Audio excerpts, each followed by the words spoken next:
जय हिंद दोस्तों आप सभी लोगों का स्वागत है आपके अपने YouTube channel Goswami class time में।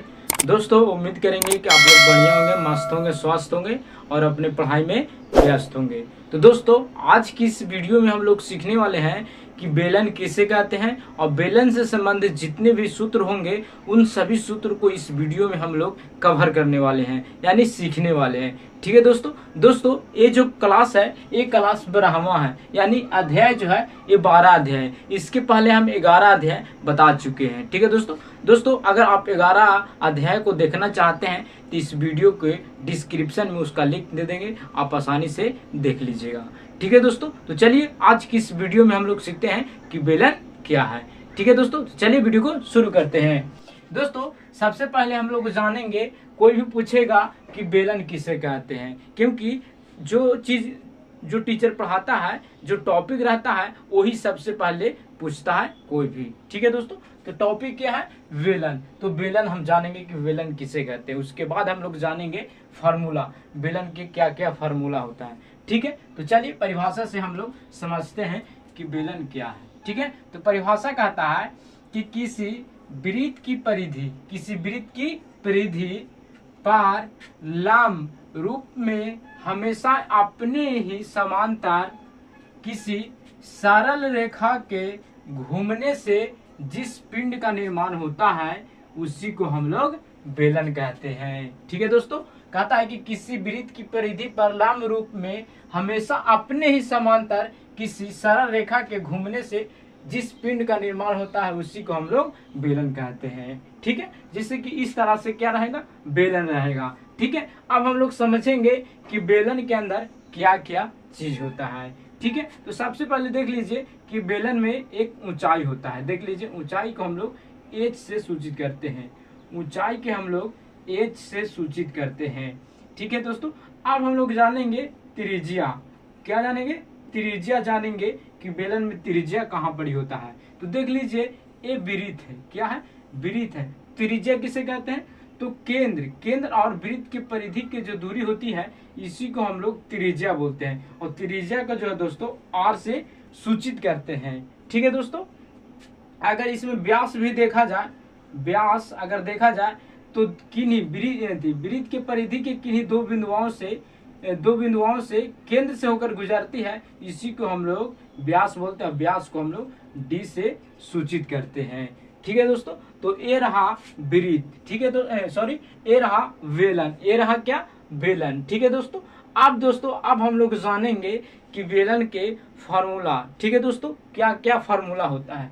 ठीक है, जो कि एग्जाम में जो है दोस्तों बेलन से जो है पूछा जाता है, चाहे कंपटीशन लेवल रहे, चाहे तो क्लास 10th के रहे, चाहे तो 9th के रहे, ये सब एग्जाम में जो है दोस्तों आपको से पूछा जाएगा। ठीक है, तो देख लीजिए बेलन का फार्मूला। बेलन के पहला फार्मूला होता है दोस्तों, बेलन का आयतन बराबर पाई आर स्क्वायर एच। ठीक है दोस्तों, अच्छा दोस्तों आप बताइएगा कि पाई का मान कितना होता है? तो 22/7 होता है। ठीक है दोस्तों, कोई पूछेगा कि पाई के मान क्या होता है? तो 22/7 होता है। ठीक है, चलिए अब बेलन के दूसरा फॉर्मूला होता है बेलन का वक्र पृष्ठ का क्षेत्रफल। तो इसको हम लोग बोलेंगे 2πRh। 2πRh।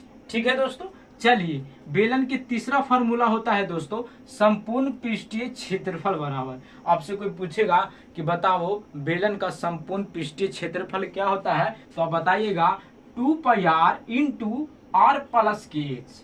2πr into R plus के एच होता है। ठीक है, चलिए चौथा फॉर्मूला होता है खोखले बेलन का आयतन बराबर। अगर खाली आपको से पूछेगा कि बेलन के आयतन बराबर क्या होता है तो बताइएगा पाई आर स्क्वायर एच। अगर इसी में जोड़ दिया जाए कि बताओ खोखले बेलन का आयतन क्या होगा, तो आप बताइएगा pi H into R1 square minus के R2 स्क्वायर। क्या बोलिएगा?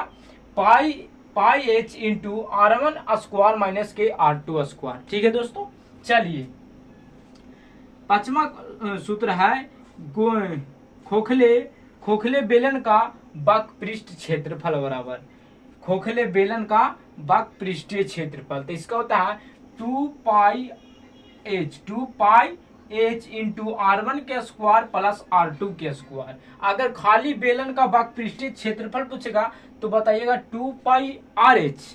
लेकिन एक में खोखले बेलन लगा देगा और पूछेगा कि वक्र पृष्ठीय का क्षेत्रफल क्या होगा, तब बताइएगा 2 पाई H इंटू R1 के स्क्वायर प्लस R2 के स्क्वायर होता है।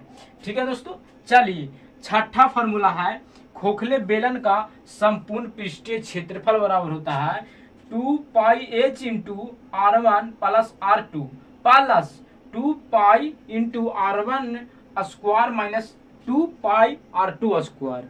ठीक है दोस्तों, अगर आपसे खाली पूछेगा बेलन का संपूर्ण पृष्ठीय क्षेत्रफल तो आप बताइएगा 2 पाई R इंटू R प्लस के। घबराइएगा नहीं, क्योंकि एक दूसरे से क्या है, मिलता जुलता है। ठीक है, खोखला खाली ध्यान में रखिएगा तो आपने आप जो है मैथ धरा जाएगा। ठीक है दोस्तों, तो दोस्तों ये रहा बेलन का फार्मूला। ठीक है दोस्तों उम्मीद करेंगे कि वीडियो जो है आपको अच्छा लगा। अगर वीडियो आपको कैसा लगा आप कमेंट बॉक्स में जरूर बताइएगा। अगर वीडियो अच्छा लगा होगा तो चैनल को सब्सक्राइब जरूर कीजिएगा, क्योंकि इसी तरह का वीडियो जो है आपको मिलता रहेगा।